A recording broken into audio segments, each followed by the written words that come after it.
Hi friends, this is Meena. Welcome back to Meena styles. ఈరోజైతే evening work డ్యూటీకి వెళ్ళేసి వచ్చిన తర్వాత ఇల్లు ఎట్లా ఇంత చెత్త ఉంటుందో అసలు వర్క్ చేసే ప్రతి ఉమెన్కి తెలుసు.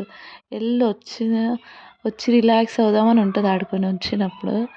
వచ్చిన తర్వాత ఇల్లు చూస్తే రిలాక్స్ కాదు, ఇంకా దయ్యం పట్టినట్టు అయిపోతుంది నాకైతే. ఏంద్రా బాబు ఇల్లు, వచ్చి మనం సర్దే వరకు సర్దే వాళ్ళు ఉండరు, చేసేవాళ్ళు ఉండరు. ఎక్కడ పెట్టినా అక్కడనే ఉంటాయి. మార్నింగ్ హరీ బరీలో పెట్టేసి వెళ్తాం, అవి అట్లానే ఉంటాయి. దివాన్ పైన టవల్స్, సోఫా పైన టవల్స్, ఇంట్లో మొత్తం టవల్స్, ఎక్కడ పడితే అక్కడ బట్టలు ఉంటాయి. అన్నీ కుప్పలాగా దండం మీద ఇంకా బట్టలు, ఆరేసిన బట్టలు అలాగే ఉంటాయి. ఏంట్రా బాబు ఈ లైఫ్ అనిపిస్తుంది ఒక్కొక్కసారి.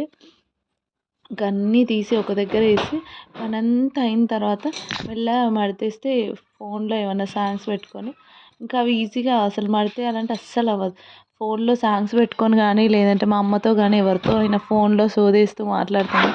అట్లా మాట్లాడుతున్నప్పుడు ఏ వర్క్ చేసినా అది వర్క్ చేసినట్టు ఉండదు. గిన్నెలు ఎక్కువ ఉన్నా, బట్టలు మడతేయాలంటే నాకు చిరాకు. ఎన్ని బట్టలైనా వాష్ చేస్తాను కానీ మడతేసి అవి సెట్ చేయాలంటే చాలా చిరాకు వస్తుంది. ఇంకా అవైతే చేశాను. ఇంకా అన్నీ మడతేసి కుప్పల్లా పెట్టి, ఇంకా వీటిలో నుంచి మళ్ళీ మా ఆయనవి ఒక సైడు, మా పిల్లలు ఒక సైడు, నా ఒక సైడు, ఎవరి ర్యాక్స్లో వాళ్ళే పెట్టాలి. ఎందుకంటే మార్నింగ్ లేసి నేను అసలు ఎవరి బట్టలు ఎవరికి ఇవ్వను, వాళ్ళది వాళ్ళు తీసేసుకుంటారు. ఇంకా ఒక్కొక్కటి ఒక్కొక్క దగ్గర పెడితే మమ్మీ ఇది ఎక్కడుంది, ఇది ఎక్కడుంది అని మా ఆయన అరుస్తాడు. అందుకే అసలు నాకు అరిసే పని లేకుండా పెట్టేస్తాను. ఇంకా టైం ఉంటే, లేదనుకో అక్కడే పెట్టేస్తాను.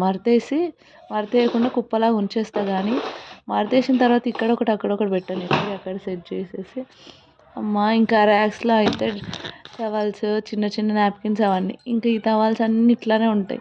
డోర్ వెనక హ్యాంగింగ్కి వేయాలని చెప్తే అసలు ఎవ్వరు వినరు నా మాట. ఇంకా నేనే అవన్నీ సెట్ చేసేది.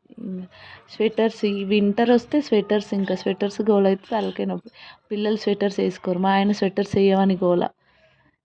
ఇంక ఈవినింగ్ అయితే బాయిల్ ఎగ్ చేసేసాను. ఈరోజు వర్క్ ఎక్కువ ఉందని బాయిల్ ఎగ్ చేసి తినిపించాను. వస్తూ ఫ్రూట్స్ తీసుకొని వచ్చాను. అవి అట్లానే కవర్లో పెడితే బాగోదు. ఫ్రూట్స్ పెట్టడానికి ఒక బాక్స్ ప్రిపేర్ చేసుకుంటాను. నేను ఎప్పుడు ఆ బాక్స్లోనే పెడతాను. దోమలు ఏం వాలకుండా మంచిగా గాలి తగులుతూ ఉంటాయి. దాంట్లో పెట్టి ఫ్రిడ్జ్ పైన పెడతారు. అక్కడ ఇక్కడ పెడితే మళ్ళీ పిల్లలు వెతుక్కుంటారు ఇక్కడ ఉన్నాయి. ఇప్పుడైతే తెలిసిపోతుంది వాళ్ళకి, ఇవి ఇక్కడ ఉంటాయి, ఇవి ఇక్కడ ఉంటాయి, ఇలా తీసుకోవాలి. మమ్మీని అడగకపోయినా సరే తీసుకోవాలి. కానీ నన్ను అడగరు. మమ్మీ ఫ్రూట్స్ తీసుకుంటున్నాను అంటారు, వాష్ చేసుకొని తినమని చెప్తాను అంతే, తీసుకొని తినేస్తారు. ఇంకా తర్వాత రోజుకి స్నాక్స్ కావాలి కదా పిల్లలకి, అందుకే శంకరపల్లిలా చేసేస్తున్నా. ఇదేం పెద్ద ప్రాసెస్ కాదు, అందరికీ తెలుసు. గోధుమ పిండి, జీలకర్ర, ఆవాలు కదా, జీలకర్ర, ఓమ, కారం, అల్లం వెల్లుల్లి పేస్ట్ అన్నీ కలిపి చపాతీలా చేసి ఆ చపాతీని ఆయిల్లో డీప్ ఫ్రై చేయాలి. ఇంకా డీప్ ఫ్రై చేయడానికి ఆయిల్ కొంచెమే ఉంది, చూసుకోకుండా ప్రిపేర్ చేశాను. ఇంకేం చేద్దామని మసాలా చపాతీలా. Like, share, comment, don't forget subscribe my channel.